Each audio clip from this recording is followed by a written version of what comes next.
Howdy, friends. Had a few questions on how we go about making all of this bread that we've been making, so I wanted to put together a little tutorial video since this is broken up over the course of about 15 hours. Kind of difficult to do an in-person tutorial, especially during a pandemic, so we're just going to go ahead and carry on this way. So this is out of the Flour, Water, Salt, Yeast book by Ken Forkish. It's been nothing but good things for me coming out of this book. I'm really enjoying it, and we haven't bought a loaf of bread since March, so wanted to share this one with everybody. So just to save ourselves some time, I have the recipe in the bottom left corner, but what I've done here is I've weighed out 1,000 grams of all-purpose white flour. I'm using the King Arthur unbleached flour. I have 780 grams of water measured out at about 93 degrees. Right here, we've got zero point 0.8 grams of dried instant yeast, not the active dry yeast. They function a little bit differently, and this all of the recipes in this book do use the instant yeast. So there are substitutions if you've got active dry or fresh. You just need to do a little bit of converting, a little bit of math on there, but Google can help you out with that one. And then I have 22 grams of fine sea salt, just to make it a little bit easier for it to dissolve into the dough once we add that. So our first step here is going to be mixing all of the water and the flour into this big plastic tub. We want to have 780 grams of water going in here. That will give us a 78% hydration, so pretty wet dough. We are going to be using a little bit of extra water in here just to make it easier for us to mix through, but I'm going to measure this out real quick, so enjoy the sounds of water pouring.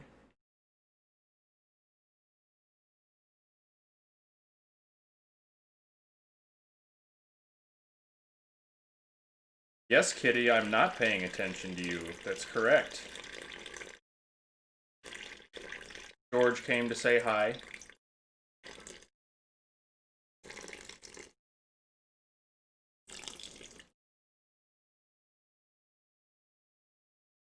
Oh my goodness. I was right on the money. I didn't measure that at all. Good for me. So that's the measuring out of the way. We can get our scale set up out of here, and we're just going to mix this together.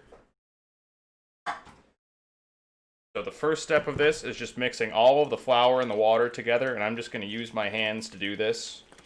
We're just going to combine these two, do our best to make sure there aren't any dry spots left in the flour, and then we're going to let it sit for about 30 minutes, just so that the flour can hydrate properly before we mix in the rest of the salt and the yeast. And then this is going to get folded 3 times over the course of the mixing procedure, which I will show you. We're going to be breaking up this into a few different clips just because of the way the steps space out. But as opposed to what you would normally see with kneading the bread heavily, this actually gets folded on top of itself. So it kind of layers out almost like a puff pastry would. But that's the way we get those nice big airy pockets in the bread as opposed to kind of a finer texture, denser bread. So we're just going to go ahead, mix this up here real quick. I'll see if I can pull in for a close-up with my camera here shortly. Just want to make sure all these dry patches are out of here. Fold it over on itself a little bit. I might wet my hands up just a little bit to help it finish mixing. Just a quick blast of water. Easiest way to do this is just to get right in there with your hands. Just make sure your hands are clean.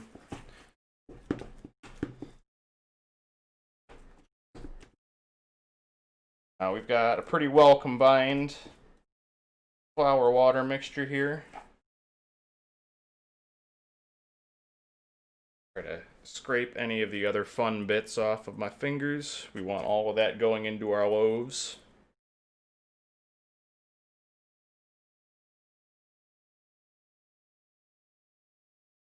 All right.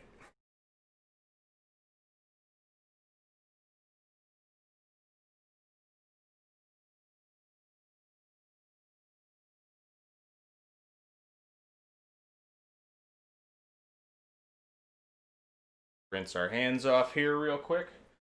I'm gonna pull you in for a close-up. Hope nobody gets seasick. So you'll be able to see... Oh, looks like we might have lost my camera. Yeah, it crashed.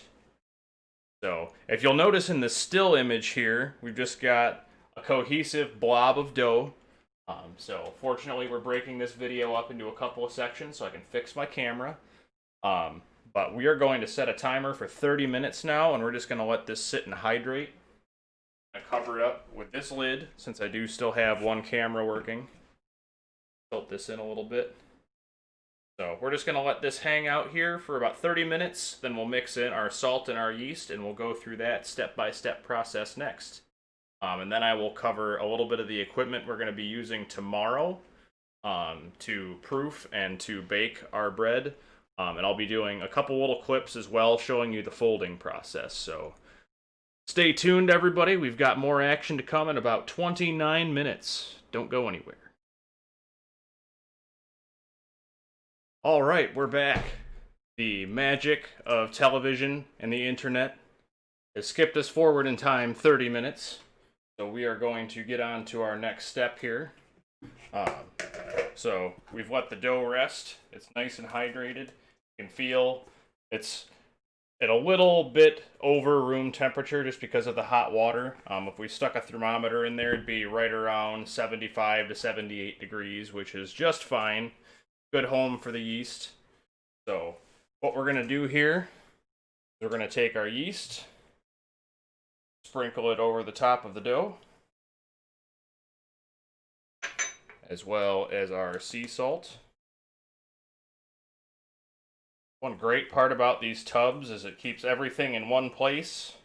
Keeps your counter from getting dirty till you absolutely have to, or if you make a giant mess, the way I tend to do. Get those out of the way. And then here I have just a small bowl of warm water to dip my hands into. So what we're going to do at this point, we're just going to kind of go around the outside, fold the dough over onto itself to kind of trap all those dry ingredients there in the middle. Between steps, we want to wet our hands up just so the dough doesn't stick to us too much. And if you can see this here, we're going to just use a pinching motion to kind of squeeze those together. It's supposed to sort of mimic the act of a big mixer with the dough hook cutting through the dough and mixing everything together. And we'll fold it over onto itself again.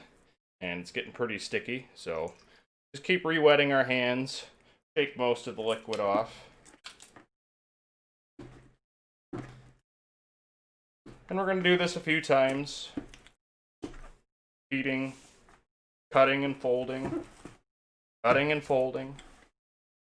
You can use the opportunity to kind of gather up any other bits of dough that are stuck to the sides. I do have this little bowl scraper here too.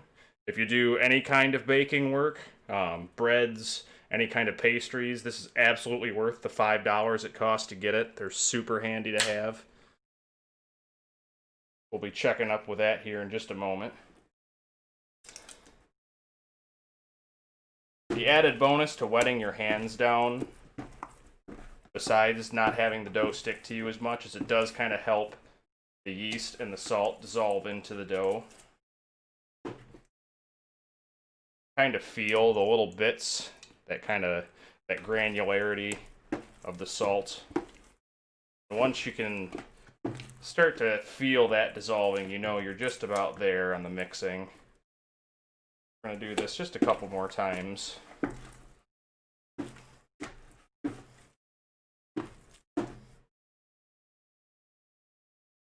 This work and the moisture is just going to kind of help develop the gluten a little bit more in the dough.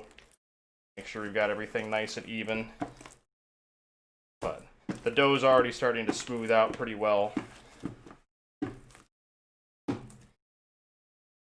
So I'm going to fold that over and just kind of flip it. I'm going to let this relax for a moment. We'll cut it one or two more times, but we'll just let the dough sit there. It does start to toughen up a little bit as you work it. The more you work it, the firmer those gluten strands in the dough start to get. We want to let that relax a little bit, make it a little easier to work with before we set it aside.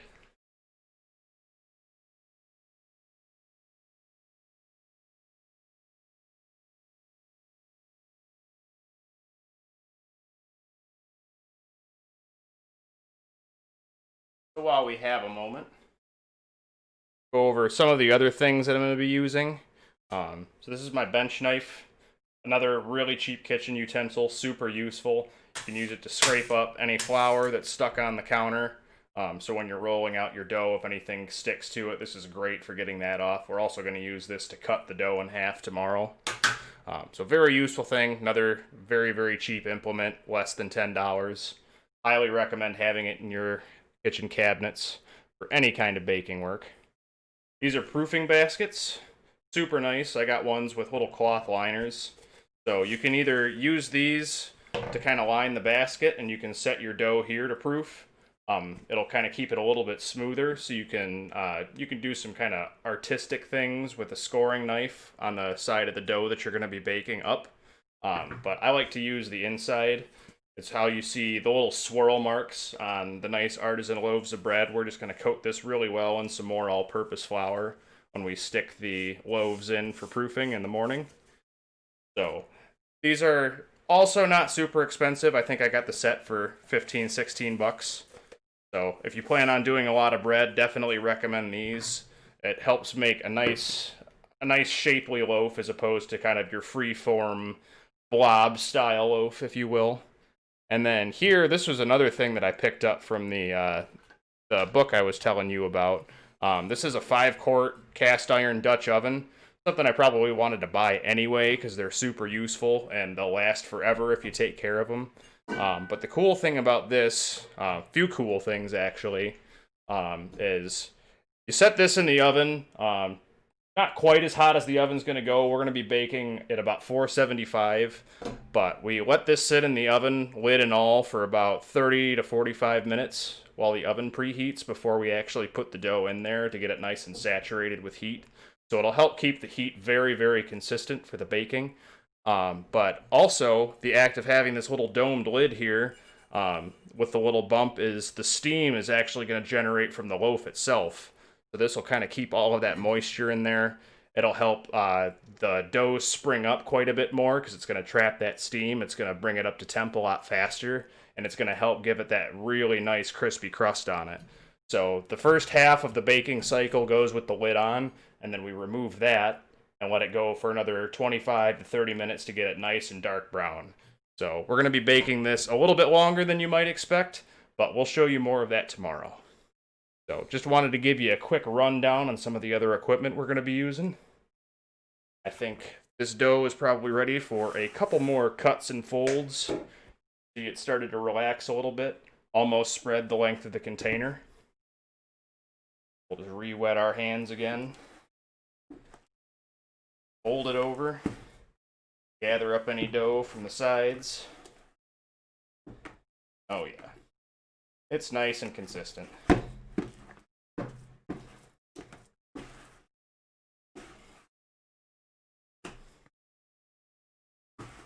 So this style of bread baking is really nice. All of the steps only take a couple of minutes each time, so you're not stuck in front of it for very long. Really easy to fit in your day once you get used to how the schedule works. This one especially, you can get going the night before, and then when you wake up in the morning, you can stick the loaves into your proofing baskets. Go about your morning. By the time you're done with breakfast, you're ready to fire up the oven, get ready to bake them off, and then by lunchtime, you've got an awesome smelling house and 2 beautiful loaves of bread. So, been very much enjoying this. Possibly in the future, we'll do a sourdough tutorial as well. That's a few extra steps. I've got my starter in the fridge right now because I'm not on a regular baking cycle, but we can go through how to start and refresh the sourdough starter and baking from that. But this uses so little instant yeast because of the overnight fermentation. It can kind of build up as it goes and develops a lot of nice flavor. So don't have to have a sourdough to make a great loaf of bread. This is fantastic for sandwiches. We've been using it for BLTs and Cubans.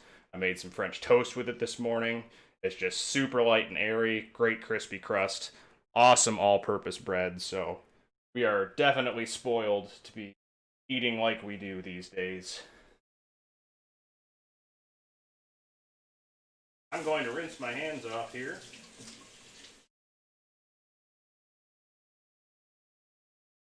Our next step is going to be about 15 minutes from now, so we're going to use a little bit more internet magic. You can see we've got kind of a tighter loaf, but it's pretty quickly spreading to the sides of the container. So I'm going to scrape this down with my bowl scraper just to get any of that extra dough stuck or unstuck from the sides, because it's just more that gets to go in our mouth. Scrape that down to where the rest of the dough is going to catch up to it. Then I'm going to throw my cover on it. We're going to let this go for about 15 minutes. We'll do our first fold. I'll demo that. We're going to do a total of 3 of them. So I'll probably do short clips of all 3 of them just so you can kind of see how the dough is going to change. But over the course of the folding period, that's going to kind of build the foundation for our bread house, as Ken Forkish likes to put it. So all of those pockets kind of layer on top of each other. That's what gives you that nice airy inside of the bread. So we just want to make sure that we build enough structure for it so it can get nice and light and springy, and when it hits that hot oven, it'll poof right up for us so we can get a nice thick loaf of bread. So with that, we will send you forward in time and say hello to future me. I'm sure he's happy to be back. And we're back. So this is going to be the first stage of folding the dough. So once again, we're building the structure of the dough. So the basic process of this is we're going to get our hands underneath the dough, and then we're going to grab on to about a quarter of a chunk and stretch it out. And we're going to fold it back over on itself. We're going to go around the whole tub that way. 4, 5, 6 good folds on there, and then we're going to turn the whole thing over. And we're going to do this cycle 1 to 2 more times, depending on how we're feeling about it. I typically, with this dough, will do 3 folds just to help it build a little bit more structure and get nice and big. So what we're going to do here is just wet our hands again real quick so the dough doesn't stick to us. You'll be able to see it has kind of relaxed and stretched out to the extent that the container will let it. And we're using a much bigger container than we need, but it gives us room to work so we don't make a mess, and it's going to give plenty of room for the dough to expand. So we're just going to pull that out, stretch it to about as far as it wants to go. We don't want to tear it. We want to stretch those fibers out, help the gluten develop. This is going to make those nice pockets of air as the yeast ferments. Make it nice and light and fluffy. Then I'm going to scoop around there and turn the whole thing over. Now you'll be able to see it's formed up into a nice tight ball. We're going to let this relax for probably 10 or 15 more minutes. At this point, really, it's quite flexible. It can kind of work around your schedule. Generally, you want to try to do all of the folds you're going to do within the first hour, hour and a half or so of this. So you can let it rest overnight for the bulk fermentation. You don't want to agitate it too much because it is going to develop a lot of flavor, and it's going to start stretching out all of those bread fibers to get those nice big pockets of air. So we're going to cover this back up again. We're going to come back and do another fold. We'll wait 20 more minutes or so, and then we'll do our third fold, and then we will put it to bed for the evening. And you will get to see me again tomorrow to finish up the product. So stay tuned. We'll be back for round 2. All right, we're back again. It's going to be fold number 2. See, it's stretched back out to the edges of the container again. That's usually my indicator that it's ready to go. Again, pretty arbitrary timing, but this one was about 15 minutes. Give it some time to relax. So once again, we're going to get underneath there and stretch it out. Kind of go around, making sort of a star pattern. And you don't want to tear it. Trying to gently pull it to its limit and fold it over on itself. And Try to grab the whole thing, flip it.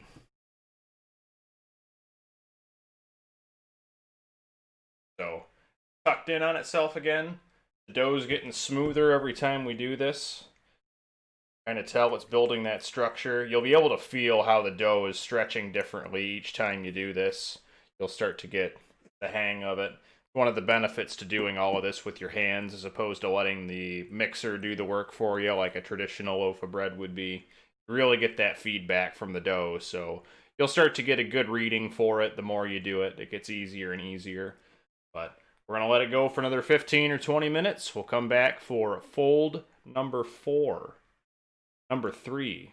There isn't going to be a fourth one.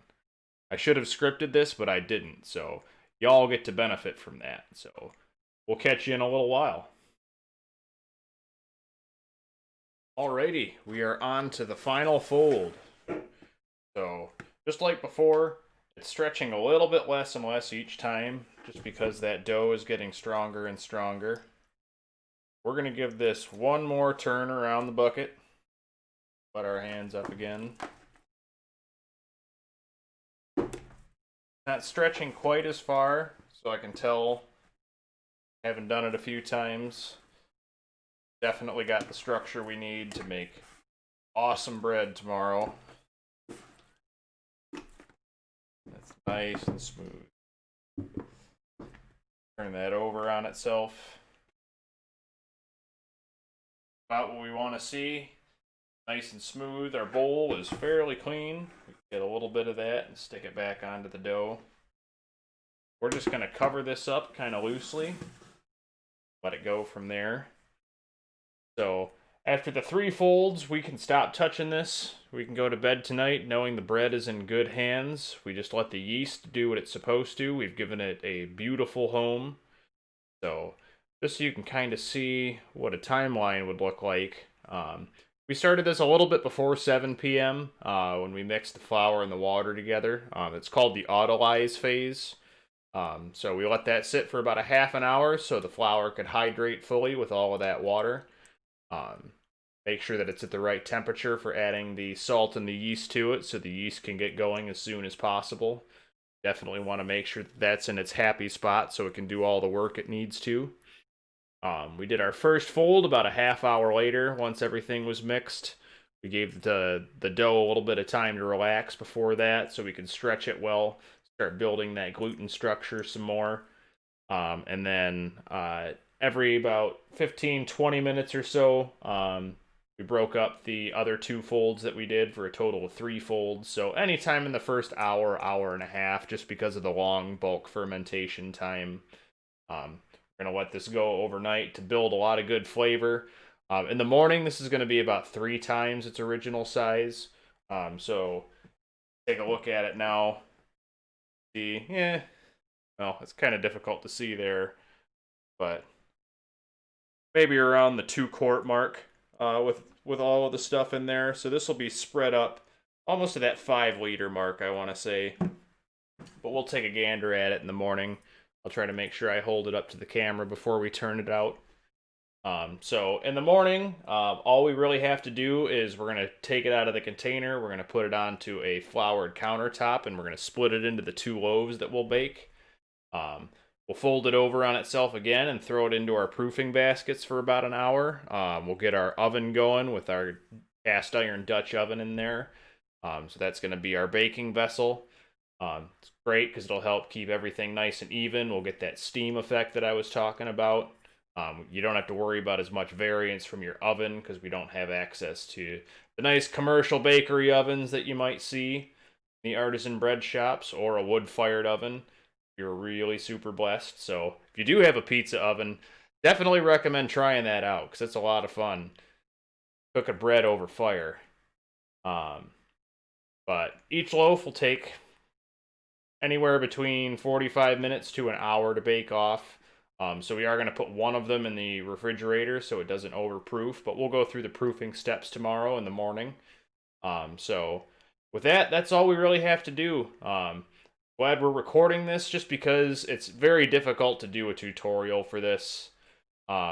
just because of the timeline, it takes quite a bit of time, but there's not a lot of real serious interaction with it. Every one of these steps, as you can see, is, 5 to 7 minutes. The mixing is the longest part and measuring stuff out, but once you kind of get the feel for the recipe, they all work on the same basic structure. So, again, if you're interested in learning more about bread, highly recommend checking out this book, Flour, Water, Salt, Yeast by Ken Forkish.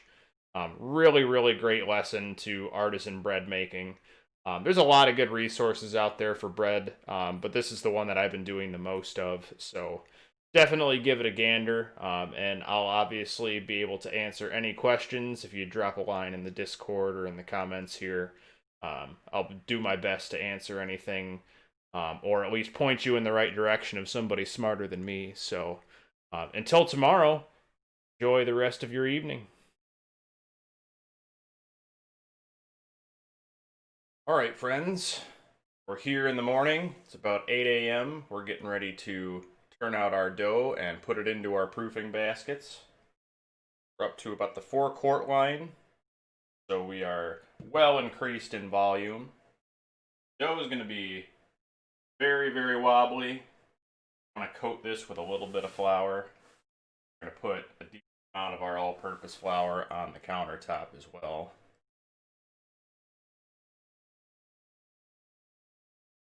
You don't want to go too crazy with it, but you want to give yourself a little bit of room to work. Our proofing baskets, we've already dusted with a little bit of flour just to make sure, but this is one, if you're going to be using these baskets, you do want to make sure you've got a decent amount of flour in there. The last thing you want is to have your beautiful loaves get stuck in the basket. Dust those again real quick. Try to not get too much flour on my laptop. Smart, right? Alright, that out of the way. Got our bench knife here. And we got a decent amount of flour on our hands just to kind of help keep it from sticking. We're just going to go around, try to loosen this up. Really just want this to sort of flop out onto the counter. You don't want it hanging onto the container too much. You want to keep all of those gases trapped into the dough as best as you can.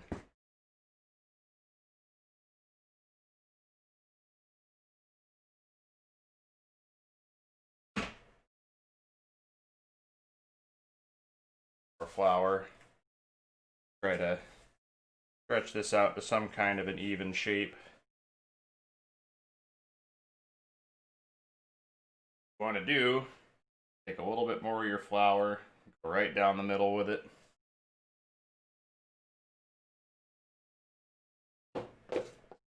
Flour on your bench knife. Cut this right in half.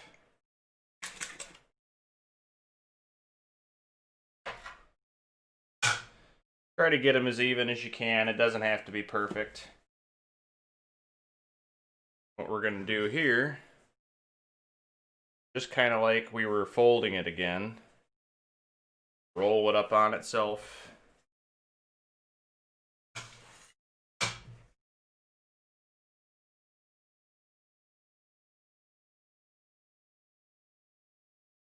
Kind of tuck it in there. We just want to kind of roll it back and forth, shape it into a bit of a ball. Doesn't need to be super tight. You don't want to put a lot of pressure on this. You don't want to squeeze all of that gas out. But just enough to get it nice and shapely. And scoop it up and gently put it in the basket, seam side down. And when we turn it out of the basket, that's going to end up being our upside of the dough. That's going to end up, that'll be the top of the finished loaf of bread, and you'll see that seam that we put in there when we folded this together is going to be where the dough splits. So normally you would see bakers scoring the dough, make sure that it doesn't explode weird. You can kind of keep them more consistent that way. You'll notice it a lot with baguettes. You'll see those slash marks in there. That's to keep the dough from exploding irregularly. In this case, we're kind of all right with that, especially considering it's going to be baking in that Dutch oven. It'll give it a nice split top look to it, but it'll also look very, very rustic, very Italian. So we're all about that. So at this point, I'm going to throw my little liners on top of here. You don't need to do this. Normally, you would just put this whole basket into a small plastic bag to keep the air from flowing over it too much. You don't want the dough to dry out while it's proofing and rising. We're gonna let these sit for about an hour, maybe an hour and 15 minutes. It all depends on how warm the house is. In the wintertime, sometimes it'll take a little bit longer, but right around an hour is usually a good spot. So in about 15 minutes, I'm going to fire up the oven. I've already got the Dutch oven in there. So we'll do another quick demo of loading that in once the oven is ready to rock. I'll show you what the dough looks like and kind of how to tell when it's ready to be baked off. So we will be back in a few minutes. Don't go anywhere.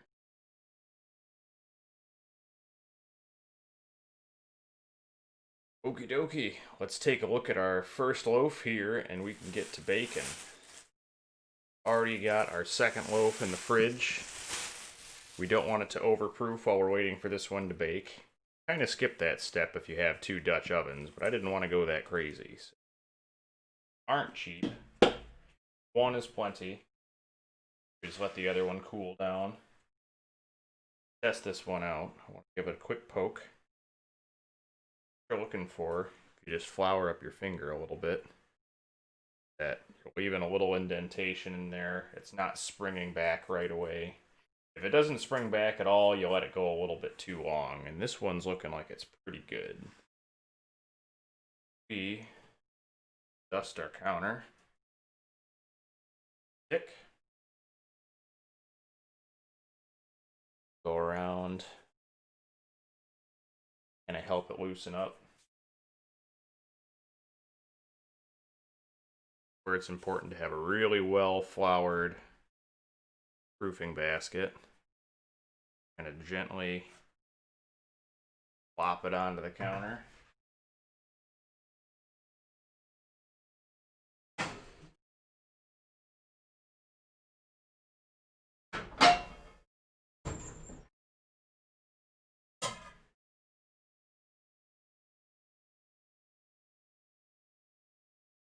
Camera decided to die again.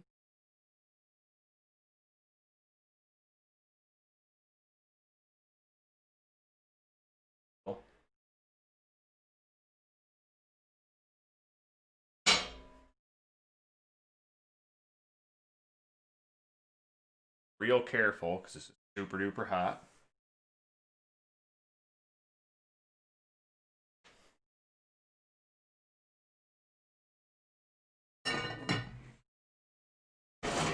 Take advantage of that flour that you have on your hand. Stick to the loaf. Scoop it out of there. Gently plop it into your cast iron. At this point, we are going to set our timer for 30 minutes.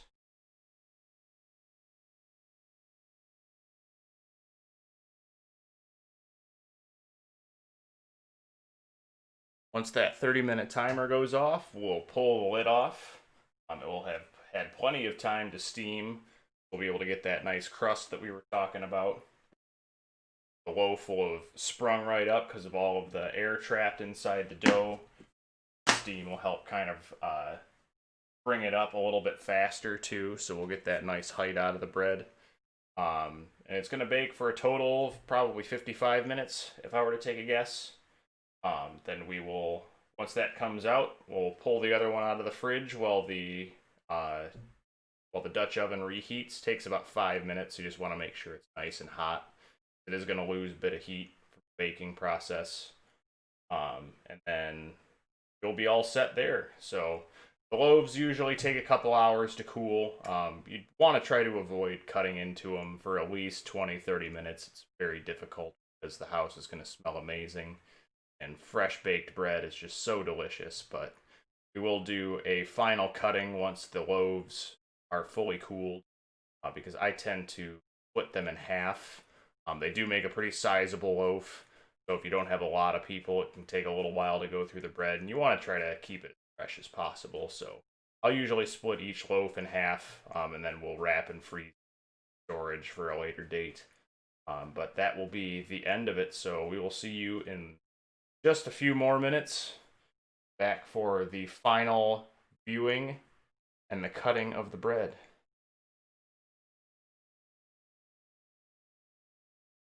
Alrighty, so we have our finished product.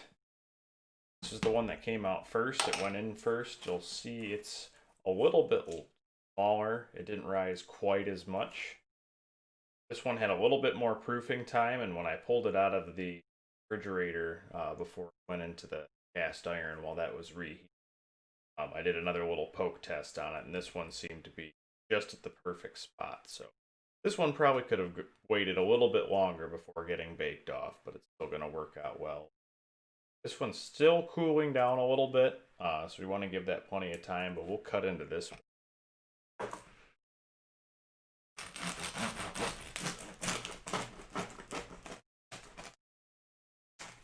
Hear that crust.